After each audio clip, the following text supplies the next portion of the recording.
भन्दा पहिला नेपाल आइल निगम र नेपाल सरकार फरक हो भनेर एकछिनलाई चाहिँ यहाँ बुझिदिनु पर्ने आवश्यकता चाहिँ हुन्छ। किनभने यो किन म अहिले भनिरहेको छु भने यो पेट्रोलियम पदार्थ नेपालमा मात्र होइन विदेशमा जहाँ पनि खपत हुँदा र यसको मूल्य वृद्धि हुँदा कहिले पनि कम्पनी अगाडि आउँदैन फेस गर्न। जुन आज नेपाल आइल निगम जहिले पनि मूल्य वृद्धिको त्यसको किन भयो कसो भयो जहिले पनि नेपाल आइल निगमले फेस गरिरहेको छ।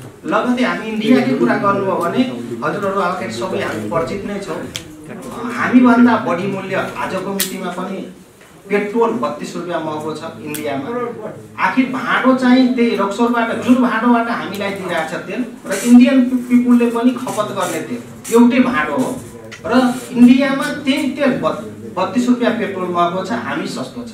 र यो सबै कुराहरू किन भइरहेछ भने अझ प्रस्तुतिकरणमा डिटेल थियो किन महँगो भयो त इन्डियामा भन्दाखेरि केही इन्डियन आइल र नेपाल आइल निगमको जुन अब नेपाल आइल निगमको सँगसँगै यो टेलिकम जस्तो अरू टेलिकम त छैन। हामी कम्पेयर गर्न जाँदा त इन्डियन आइलसँगै तुलना गर्नु पर्ला। आखिर त्यो पनि अझ गभर्नमेन्टकै कम्पनी हो। त्यो तुलना गर्दाखेरि केही कुराहरू जस्तै खर्चहरूकै कुरा जुन अघि पनि आएको थियो प्रस्तुतिकरणमा सायद तल्लो भत्ता लगायतको विषयवस्तु धेरै छ कि इन्डियन आइलको 1 लिटर पेट्रोल त्यहाँको किनबेच हुँदा करिब 2 रुपियाँ प्रति लिटर कस्टिङ पर्छ।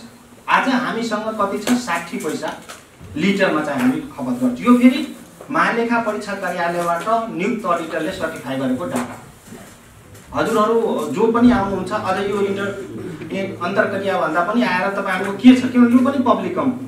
म यतिसम्म गौरवसँग के भन्छु भने नेपाल आइल निगम मात्रै नेपालमा एउटा संस्था हो जसले म यतिमा पेट्रोलियम पदार्थ किन्छु मेरो नेपाल सरकारको भन्सार बिन्दुमा यो शीर्षकमा त्यति कर त्यहाँ नेपाल सरकारलाई बुझाएर त्यो तेल भित्र्याउँछु र मेरो आफ्नो प्रशासनिक खर्च यति छ र जुन बिक्री वितरण हामी त होलसेल मार्केटबाट ल्याएर डिपोमा खन्याउँछौँ र डिलरहरूलाई जुन दिँदा डिलरहरूलाई दिने खर्च र कमिसन चाहिँ मेरो यति छ भनेर हामी कस्टिङ पब्लिस गर्छौँ। कुनै पनि संस्थान नेपालमा यसरी चाहिँ प्रत्येक मूल्य आउने बित्तिकै हामी त्यो पब्लिकमा पारदर्शी रूपमा मेरो यसो छ है भनेर प्रस्तुत गर्छौँ। अब केही टेक्निकल कुराहरूको प्रस्तुतिकरणमा जाँदाखेरि सुरुमा नेपाल आइल निगम कसरी आयो भन्दाखेरि 2027 सालमा एउटा प्राइभेट कम्पनीको रूपमा दर्ता भएको तेलको कारोबार गर्यो र त्यसलाई 33 सालमा गएर पब्लिक बनाइयो।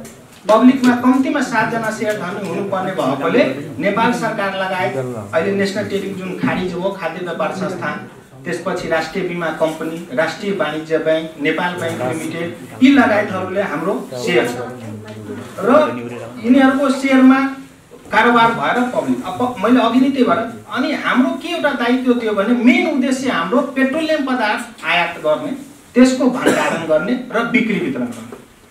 यो तीनटा दायित्वमा आज हामीसँग भण्डारण क्षमताको कुरा गर्नुहुन्छ भने विगतमा जुन 20 वर्ष अगाडि हामीसँग जे भण्डारण छ आज पनि हामी त्यही भण्डारणमा काम गरिरहेका छौँ। किनभने विभिन्न कारणले त्यो सकिएन के बनाउनु।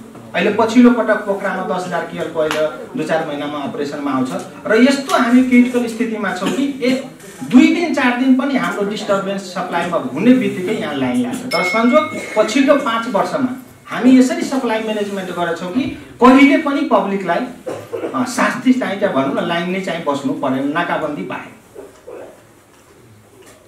र एउटा जिज्ञासा पनि होला निगमसँग सायद धेरै कर्मचारी भएर पनि खर्चहरू धेरै भयो कि आजको मितिमा नेपाल आइल निगमले जम्मा 872 स्वीकृत दरबन्दीमा कारोबार हो जबकि एउटा पछिल्लो बैंक सिभिल बैंकै पनि लिनु भने त्यहाँ 4000 कर्मचारी छ र हाम्रो 872 कर्मचारीले मेचीदेखि महाकाली प्रत्येक प्रादेशिक कार्यालयमा हाम्रो कार्यालय छ। इभन 16 ठाउँमा त मात्रै हवाई इन्धन डिपो छ। जम्मा जम्मी 872 कर्मचारीबाट हामी काम चाहिँ गरिरहेछौँ। अब मूल्य निर्धारणको प्रक्रियामा भन्नुहुन्छ भने हामी इन्डियन आइलसँग पछिल्लो 1974 सन नेपाल सरकारको विदेश सचिव र इन्डियाको विदेश सचिवबाट एमयू भएको थियो 1974 मा।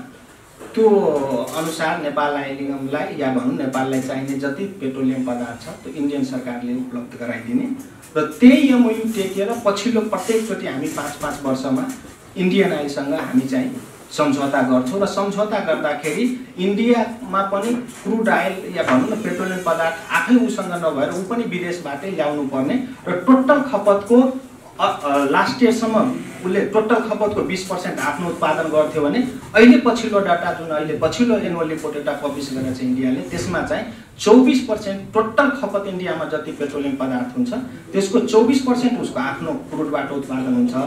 बाँकी चाहिँ 76% चाहिँ उसले पनि विदेशबाटै आयात गर्छ र त्यही सिनारियोमा उसको आफ्नै खपत पनि आफ्नो देशलाई नहुने भएपछि हाम्रो जुन पछिल्लो सम्झौता छ त हामी के सम्झौता गरेछौँ भने अन्तर्राष्ट्रिय बजारमा पेट्रोलियम पदार्थको जुन मूल्य कायम हुन्छ त्यो मूल्यलाई हामीलाई त्यही मूल्य बराबर के अरे त्यही मूल्यलाई चाहिँ प्रत्येक दिनको त आउन टाइम लाग्छ भनेपछि हामी जस्तै आज फरवरी 1 को जुन मूल्य आएछ त्यो भनेको जनवरी 16 देखि 31 सम्मको मूल्य फरवरी 1 मा लागू हुने, फेरि फरवरी 1 देखि 15 सम्मको मूल्य 16 तारिकमा लागू हुने। प्रत्येक दिन घट्दा बढ्दा जस्तै नेक्स्ट टाइममा हामी भन्छौँ आज 28 सम्म क्लोज हो, कुनै बेला 28 15 मा क्लोज हो, त्यस्तै प्रत्येक दिनको कारोबार पेट्रोल आज कतिमा क्लोज हो, डिजल कतिमा भयो, यो सबैको एभरेज प्राइस हामीले 15 दिनमा प्राप्त गर्छौँ। त्यो प्राइस अनुसार जस्तै अहिले अप्रिल 16 को प्राइस भनेको हामीलाई 16 जनवरी देखि 31 को त्यो प्राइसमा इन्डियन आइलको नजिकको डिपोबाट जस्तै यदि भन्नुहुन्छ भने अघि पनि कुरा आयो कि कतै क्रुड आइल ल्याएर पनि रिफाइनरी राखेर हामी सम्भव छ कि छैन त्यो क्वेसनमा म अलि पछि आउँछु। हामी इन्डियन आइलसँग अहिले के बेनिफिट एउटा लिएको छौँ भने जस्तै पूर्वमा हामीलाई तेल चाहियो भने हामी रक्सोलको नाकाबाट लाग्दैन, सिलिगुडी जुन त्यहाँ हामी 35 किलोमिटर भित्रको जुन उनीहरूको रिफाइनरी छ र हाम्रो आफ्नो डिपो 4 आलीमा छ, जम्मा जम्मी हामी त्यति किलोमिटरबाट त्यहाँ आयात गर्छौँ। यदि त्यही तेल हामी रक्सोल र बरौनीबाट यदि सिलिगुडी लग्यो भने 2 रुपियाँ ढुवानी भाडा मात्रै हामीलाई पर्छ। त्यस्तै पूर्वलाई हामी सिलिगुडीबाट आयात गर्छौँ, यता मध्यमाञ्चल क्षेत्र जुन छ काठमाडौँ, वीरगञ्ज, अमलेखगञ्ज यिनीहरूलाई हामी रक्सोल डिपोबाट आयात गर्छौँ। नेपालगञ्ज छ भने हामी नजिकको गोन्डामा छ इन्डियन आइलको डिपो त्यहाँबाट आयात गर्छौँ। त्यस्तै धनगढी छ भने त्यहाँ इन्डियन आइलको नजिकको डिपो बन्थराबाट आयात गर्छौँ। यो किन मैले यसले सेयर गरेँ भने यो नजिकको डिपोहरूबाट हामीलाई तेल आयात गर्दा करिब 2 रुपियाँ जति हामी ढुवानी भाडाबाट यताउता गर्दा हामी बचाइरहेछौँ। र जुन अन्तर्राष्ट्रिय बजारमा मूल्य आयो त्यसमा चाहिँ आजको मितिमा नेपाल सरकारको भन्सार बिन्दुमै फेरि यो होइन कि नेपाल आइलमा आएर बिक्रीबाट ट्याक्स दिने कि जसरी ट्याङ्कर हाम्रो भन्सार बिन्दुमा आउँछ त्यहाँ चाहिँ हामीले भन्सार शुल्क भनेर तिर्छौँ, त्यसपछि हामीले पूर्वाधार कर भनेर त्यहाँ तिर्छौँ, सडक मर्मत भनेर तिर्छौँ, मूल्य अभिवृद्धि कर तिर्छौँ।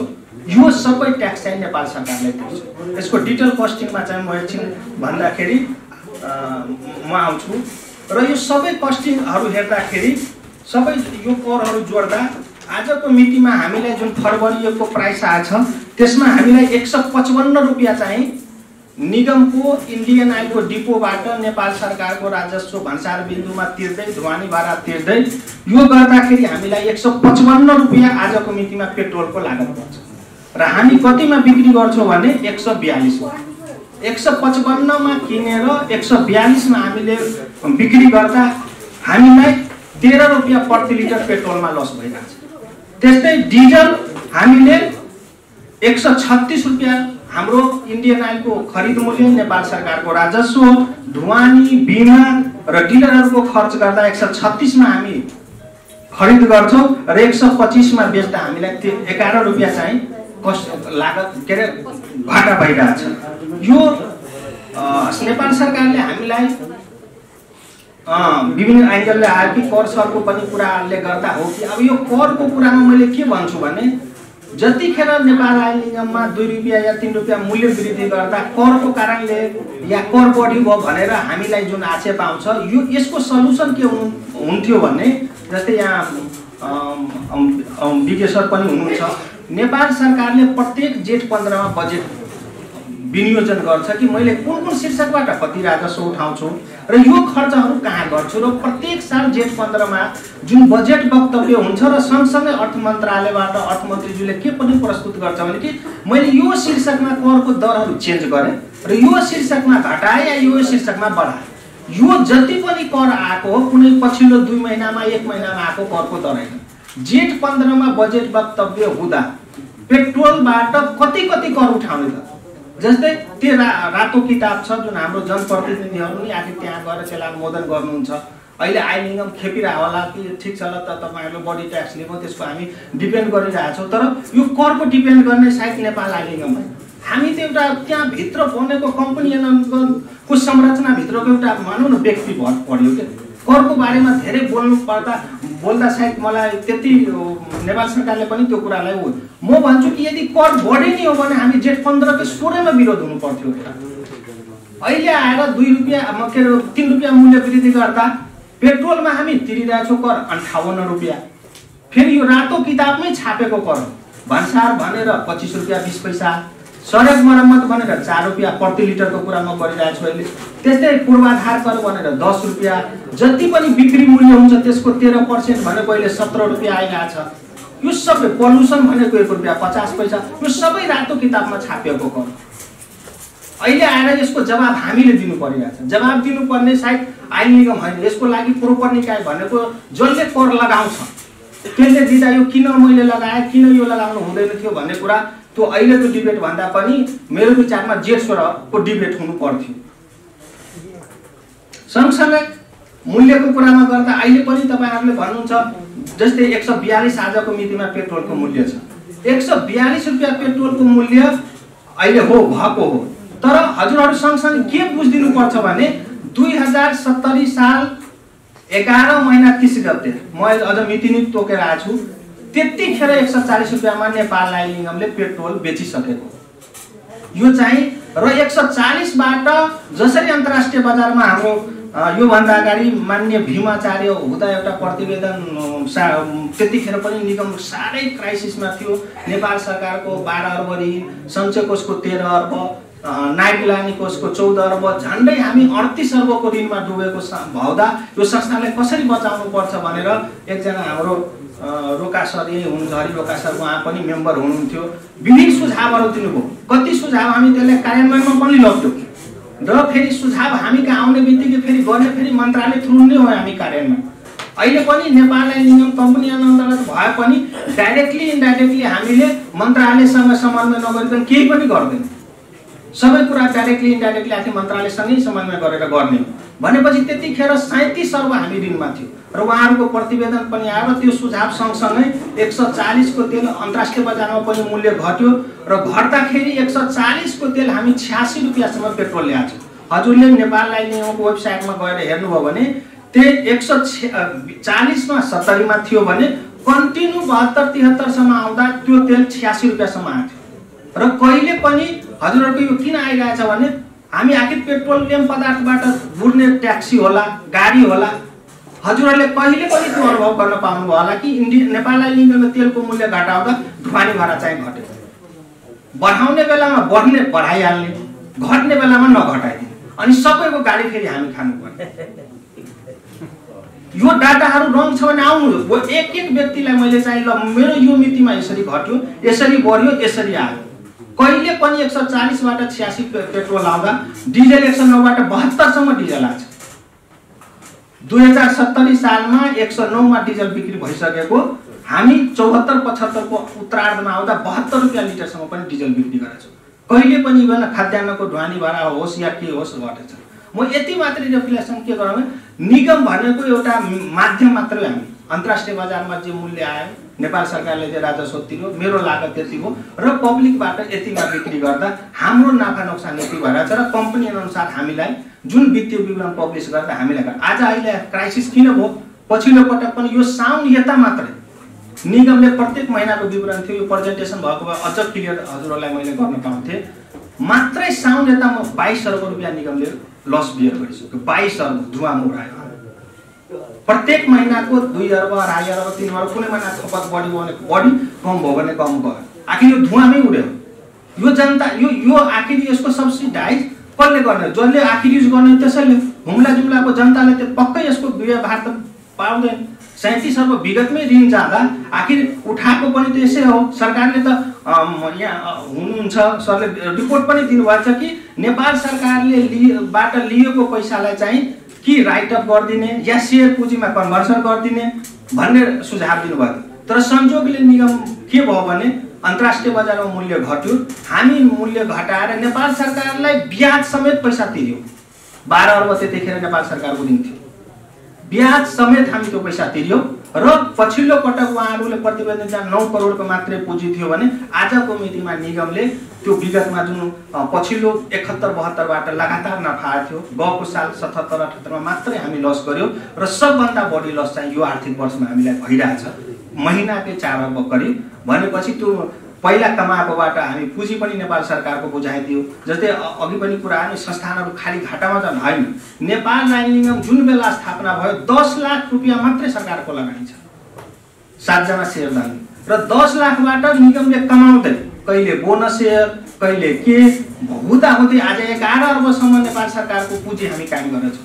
नेपाल सरकारले फर्दर लगानी गरेका छैन। जसरी public right share Bonsari so हुन्छ त्यस्तै बोनस 10 लाखबाट नेपाल सरकारले हामी 11 अर्ब कमाइदिएछौँ। अघि त आयो कुरा संस्थानहरू सबै घाटामा आयो, निगम नाफा पनि गएको। हिस्ट्री भन्नुहुन्छ भने 2058-59 सम्म नाफा थियो, फेरि 59-60 बाट 71-72 सम्म लस भयो, 72-73 बाट लगातार यो 6 वर्ष नाफा भएको थियो, गएको सालदेखि फेरि लस भइरहेछ। नाफा पनि भएको घाटा पनि भएको र आजको मितिमा भन्नुहुन्छ नि यो 22 अर्ब कसरी म्यानेज गर्नुभयो तपाईहरु? यो धुवामा उडायो भने जुन निगममा 72-73 देखि 77 सम्म कमाएको नाफा थियो झन्डै 21 अर्ब हामीसँग, त्यो पैसाबाट हामी म्यानेज गर्छौं। र अब चाहिँ निगमसँग पैसा छैन, विकल्प भएन कि त कतिबाट सब्सिडाइज हुनु पर्यो या रिबेट हुनु पर्यो, नभए इन्डियन आइल भनेको हामी सम्झौता अनुसार यदि उसको पैसा तिरिएन भने कहिले तेल काट्दिने कहिले ब्याज तिर्नुपर्ने भएर यो चाहिँ बाध्यात्मक के मूल्य वृद्धि गर्नु के हामीलाई रहर हो र है घटाउन पाएको भए त झन् खुसी हुन्छ नि। तर अब कि त अन्तर्राष्ट्रिय बजारमा बढ्दिने त्यही अनुसार इन्डियन आइलले हामीलाई मूल्य पठाइदिने। नेपाल सरकारको राजस्व लगभग त्यही रेन्जमा छ। मैले भने लिटरमा जस्तै पेट्रोलमा आजको मितिमा 58 रुपैयाँ, डिजलमा 40 रुपैयाँ र निगमसँग लस पेट्रोल 13 रुपैयाँ, डिजल 11 रुपैयाँ। गरौँ सबैजना छलफल गरेर अझ यो सेक्टरमा सरकारको पनि प्रतिनिधि भयो भने यसको विकल्प के त कसरी अगाडि बढ्छ हो। निगमलाई चाहिँ एउटा प्राइसिङ पोलिसी हुनुपर्ने के हो भने क्लियर म्यान्डेट चाहिँ आइदिनु पर्यो। र इन्डिया भन्दा हामी सस्तोको मैले अघि नै भने उनीहरूको खर्च हो भन्नुहुन्छ भने नेपाल सरकारको राजस्व इन्डिया भन्दा फेरि कम छ। पेट्रोलमा इन्डियन गभर्नमेन्टले 1 लिटरमा 69 रुपैयाँ राजस्व लिएछ, हामी कहाँ 58 छ, उता 59 छ। त्यस्तै डिजलमा इन्डियामा 1 लिटर डिजलमा 56 रुपैयाँ राजस्व छ, यता चाहिँ नेपाल सरकारले हामीबाट 41 रुपैयाँ लिइरहेछ।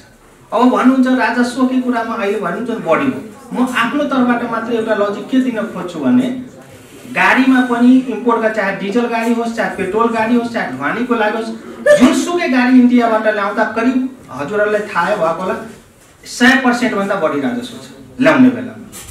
तर त्यो गाडीमा त सबैलाई थाहा छ यो गाडी आएपछि पेट्रोल डिजल चाहिन्छ। आज त्यही पेट्रोल डिजल त्यो गाडीमा भर्नलाई हामीलाई 85 रुपैयाँको डिजलमा 40 रुपैयाँ राजस्व 50% छ भने हामी चाहिँ राजस्व बढी भयो भन्छौँ। राजस्व पनि चाहिन्छ नेपाल सरकारलाई, विभिन्न किसिमको पूर्वाधार विकास होला के होला। अब यसको लागि अर्थ मन्त्रालयबाट अझ क्लियर पिक्चर देला। आफैमा इन्डियासँग बढी चाहिँ होइन, तर हामी पब्लिकले र गाडी किन्ने मान्छेले के पनि सोच्यो भने जब मलाई सोर्समा जतिखेर म गाडी किन्छु मलाई 2-3% राजस्व लिइरहेछ भने आखिर त्यसमा चाहिने पेट्रोलको त पनि त राजस्व दर पक्कै बढी होला। किनभने त्यो गाडीलाई त त्यतिखेर नेपाल सरकारले विलासितामा काम गर्यो अनि त 200% 150% राजस्व थप्यो। अहिले आएर पेट्रोलमा राजस्व लिँदा अलि बढी भयो भन्दाखेरि यो लजिक म भन्दा पनि अब विज्ञ सरहरूले आन्सर चाहिँ अझ क्लियरसँग दिनुहुन्छ होला जस्तो लाग्छ। त्यस्तै हामी इन्डिया भन्दा कम छ र हामीलाई सबभन्दा गाह्रो के भएको छ भने हजुरहरूले कहिलेकाहीँ पत्रकार साथीहरूले पनि के अन्तर्राष्ट्रिय बजारमा क्रुड आइलको मूल्य मात्रै तुलना गरिदिनुहुन्छ। नेपाल आइल निगमको किन्ने मूल्य यो सबै विदेशी प्रोडक्ट भएकोले जुन एक्सचेन्ज विनिमय दर छ नि डलरको त्यसले पनि हामीलाई ठुलो लस हुन्छ। 70 सालमा जतिखेर 140 पेट्रोल थियो भने त्यतिखेर क्रुड आइल 115.5 थियो। एक्सचेन्ज रेट जुन डलरको 1 डलर बराबर नेपाली रुपैयाँको भ्यालु 87 रुपैयाँ मात्रै थियो। आज हामी के गर्छौँ क्रुड आइल 93 रुपैयाँमा छ तर डलर 1 रुपैयाँको झन्डै 119-120 रुपैयाँ परिरहेछ। लिटरमा हामीलाई सोर्समै 70 सालको मूल्यमा यो प्रेजेन्टेसनमा थियो अझ क्लियर हजुरहरूलाई बुझाउन मैले सक्थेँ लिटरमा 5 रुपियाँ मात्रै हामी 70 सालभन्दा महँगो छ रियलमा। यहाँ हामी 140 र त्यतिखेर 140 मा पेट्रोल बेच्दा पनि करिब झन्डै हामीलाई 1 करोड रुपियाँ लस थियो महिना। निगम त त्यतिखेर नि भनौँ न यस्तो क्राइसिस स्थितिमा थियो कि अब यो त्यतिखेर नै हजुर उहाँहरू सरहरूको प्रतिवेदन पनि आयो कि यसलाई विभिन्न विकल्पहरू पनि दियो ल यसरी गरौँ र संजोगले अन्तर्राष्ट्रिय बजार घट्यो र फेरि यो सिनारियो सधैँ बसिराख्ने हैन। त्यो पनि म हजुरहरूलाई भन्छु, अन्तर्राष्ट्रिय बजार हो, जसरी कुनै दिन 20, 22, 40 मा पनि आयो, यो घट्छ पनि। अहिले कस्तो भने यो बढिरहेको लगातार पछिल्लो जनवरीदेखि कन्टिन्यू बढिरहेकोले हामी यत्रो आइरहेछ, यो कन्टिन्यू बढे जस्तो देखियो। त्यतिखेर पनि 140 पेट्रोल पुगाउँदा यस्तै हामीले विरोधहरू भइरहेको थियो। अब यो जान्छ यसो हुन्छ उसो हुन्छ भन्दा, त्यसले गर्दा सरहरूलाई म के भन्छु भने यो भनेको हाम्रो रोल टोटल लागतमा 60 पैसा हो। हामीले जति पनि गाली खाने भन्नुहुन्छ भने 60 पैसा भित्रको गाली हो, तल भत्ता लगाए। अरू चाहिँ जति 155 रुपियाँ जुन लागत परेछ हामीलाई, सिम्पल हिसाब छ 85-86 मा त्यहाँ किनेर नेपाल सरकारलाई 58 रुपियाँ भन्सारमा तिर्छ, 5 रुपियाँ ढुवानी भरा र बिमा पर्छ, 5 रुपियाँ जति डिलर र कमिसन खर्च पर्छ र यो सबै जोड्दा 155 मा हामीलाई 60 पैसा चाहिँ निगमको वेट छ र 155 मा किनेर हामीले 142 मा बेच्दा 13 रुपियाँ लस भइरहेछ। र सिलिन्डरको कुरा गर्नुहुन्छ भने आजको मितिमा हामीलाई एउटा सिलिन्डरको कस्टिङ 2100 रुपियाँ परिरहेछ। हामी बेचिरहेछौँ 1575, 500 रुपियाँ जति एउटा सिलिन्डरमा हामीलाई खपत भयो। र सिलिन्डरमा फेरि निगमले गर्ने भनेको खाली आफूसँग उसको भण्डारण पनि छैन हामीसँग। हामीले के गरेछौँ भने जुन व्यवसायीहरू छ, ग्यास व्यवसायीहरू, इन्डियन आइलसँग हामीले सम्झौता गरिदिएकोले ल फलानु ग्यास व्यवसायीलाई यति मेट्रिक टनको ग्यास उपलब्ध गराइदियो बापत महिनाको 2 अर्ब रुपियाँ हामीले चाहिँ अन्य सोर्सबाट खोजेर तिर्नुपर्ने अवस्था आइरहेछ। सबै ग्यास व्यवसायीको ल्याएर बेच्ने भण्डारण गर्ने सबै काम चाहिँ उहाँको र एक सिलिन्डरमा 560 रुपियाँ हाम्रो बियर बनिरहेको छ। अहिले घाटा टोटल 100 रुपियाँमा किनेर ग्यासबाट हामीले कमाउन 73% कमाउँछौँ, बाँकी 29% अन्यतिरबाट हामी जोग गरिरहेछौँ। त्यसले गर्दा